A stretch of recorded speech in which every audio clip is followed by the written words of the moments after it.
Okay, read the title. Frog cat. All right. Frogs that on the leaves. Okay, go ahead, baby. Frog sat on the bed. Good. Get off the bed, frog. Go in the pond. 81, 82, 83, 84, 85, 86, 87, 88, 89, 90, 91, 92, 93, 94, 95, 96, 97, 98, 9, 100. Where's O? O. Look at all the letters.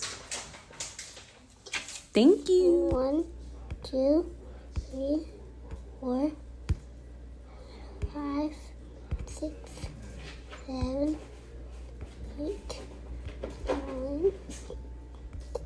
To find what number? Look at the number. What number is it? 12. All right, so count 12. 3, 4, 5, 6, 8, 9, 10, 11, 12. Yay, did we find 12? Mhm. Put it together.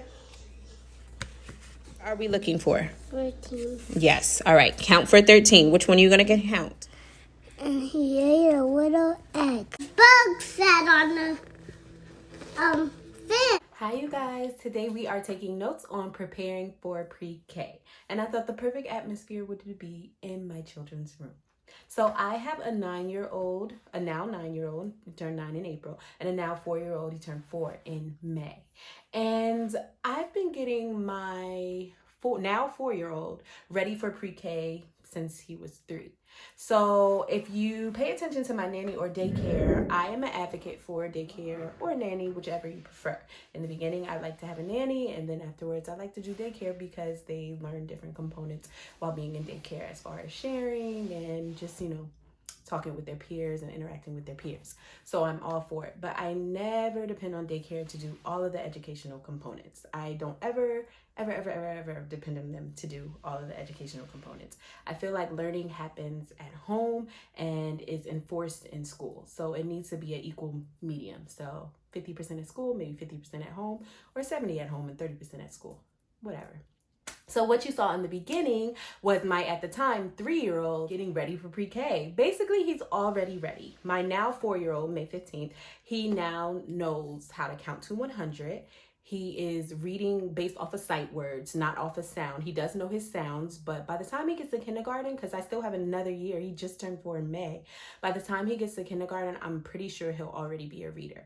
What you see there is him practicing with sounds and him focusing on sight words. Those are sight word books, and that is the first step to reading. Well, the first step to reading is sounds, learning the letters with sounds. So you want to do the letters, you want to do the recognition, and you want to do the sounds, and then you want to introduce the books with sight words. And I am an advocate for My Baby Can Read. I still have that, and I utilize that as well. I could not find the clips of him doing My Baby Can Read, and he's really good at that.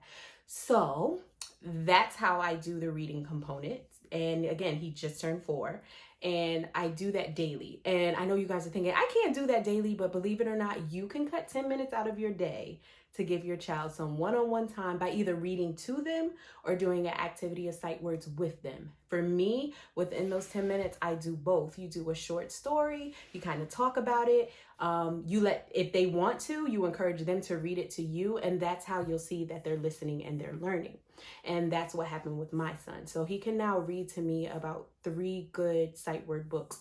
And that's, again, one of the steps to introduction to reading. So the next thing would be putting letters together and being able to sound bigger words out on their own. No pressure for him, but I know that my son is ready for pre-K, basically. So that's the reading. As far as counting, they say it takes a child hearing something 100 times to resonate with it. So every day, we could be in the car, on the way to work, or we could be at home doing something. I would count to 100. I would count to 100. I would count to 100. I would count to 100. And you see him pointing to a board. So when we're at home, I would literally count and point to each number and count and count and count. And then one day, my then 3-year-old said, let me be mommy and you be Cameron. And I was like, great. And once he did that, I never was mommy again. I'm like, okay, it's your turn. You be mommy and I'll be Cameron. And he started counting from 100. And that was it. I knew that he had heard it so many times that now he's like, I perfected it. And now that's what he started to do. And that's how I got him to count to 100, because we think, oh, he's only 3. He only needs to count to 20, which typically is what they learn in kindergarten. But why stop there? If your child can listen and do more and has more of a sedentary time, why not take advantage of it? Don't just stop at 20, keep going. And that's what I did. And that's how he's able to count to 100. And name spelling. So if your child's name is, well, my child's name is Cameron. So in the car, I would be like Kamran, Kamran, Kamran. And I probably said his name and spelled his name maybe like, I don't know, 50, 100 times by the time we got to school. And at some point he'd be like, okay, I'm tired. Like basically he's tired of hearing me. So I would just put the radio on. But then when we get back in the car, Kamran, how was your day, Cameron? And sure enough, and that didn't even take a long time. Maybe like a week later, I'm like, can you spell your name? And he was like, Kamran. So little techniques like that, those little moments that you get with your children to kind of talk to them and ask them about their day, be sure to kind of also teach them. So that's how I got him to spell his name. Now, he did do daycare, and his daycare did teach him how to write his name. But I noticed that he knew how to write his name, but he didn't know how to resonate the letters in his name. The only letter that he knew in his name was K. So it was my job at home was to learn him how to, this is K, this is A, this is M, this is R, this is A, this is N. So the K he knew for sure. That's my name. It starts with a K. But the A, I would say circle, line right beside it. M, 2 mountains. R, a line and a hook. A, circle and a line right beside it. N, 1 mountain. So he started to resonate as he wrote his name, the letters. K, he already knew it. A, circle, line right beside it. So now he's saying it as he writes it. And then Johnson, he didn't really know how to write his full last name, but he did start to do it as J down with the hook. O, circle, S, back, forward, back. So it's just a technique that you get. And again, it literally only takes about 10 or 15 minutes daily, maybe Monday through Friday. Weekends, do your thing, have your fun. But Monday through Friday, 15 minutes. And every 15 minutes, you do the same exact things. And then sometimes you add different things to it. So like you see him counting in the beginning, counting crayons and doing numbers. We're still working with numbers, but we're changing it up. It allows him to now put the number and the amounts together. So we're kind of working on math. So that's how I do things. Another way that you can do things is you can print out little sheets from your computer, or you can go to your local library and print out all of the letters A through Z. Target also has a $3 section, dollar section where they have flashcards for $1, and those are heavenly. I use those too. I do everything the same, but I switch it up. So we will always do letters on a day. We will always do numbers on a day. We will go over the months of the year, the days of the week. We hit all of those components, and daycare did teach him all of his colors and all of his shapes. But everything else was just basically working daily from home, because more so at daycare, I want them to focus on socialization, because those are children his age. And usually that's what I look for. But at home, it's kind of like, you get the balance of the education from home, and then you get the balance from the education from school.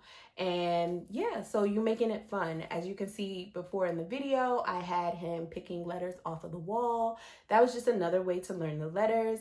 And again, sometimes I may say, just give me the O, or give me the P, and then he'll give me the P. So it's all about listening and learning. So getting your child ready for pre-K is not that hard. It'll take 10 to 15 minutes of your day, and repetition is key for the young mind. And you can start to teach them other things as well. Like, I know he doesn't need to know the 7 continents, but we're working on that now. So everything is really good when you put it in song. So you can say there's Europe and Asia and Australia. North and South America too. Don't forget about Antarctica and Africa too. So that's, now he doesn't have it yet, but my oldest son can still remember that from when he was like 2 years old.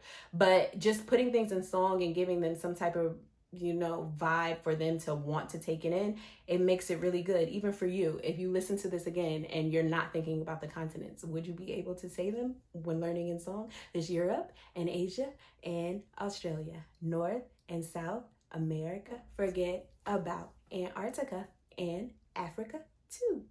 So yeah, that's just how I do things. And then I may add randomly, you know, what's the capital of New Jersey? And Trenton. And then I'll say, oh, yeah, you're right. So it's just little things like that. So it's never too early to teach your children, but getting them ready for pre-K is so easy peasy. It's like breaking a stick.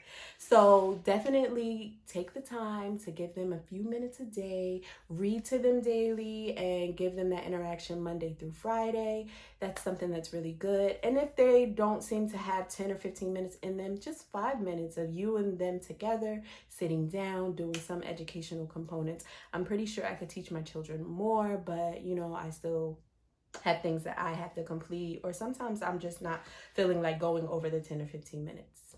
But overall, I think that these are some good steps to get you guys, to get your children ready for pre-K. Thanks for taking notes with me. Hi.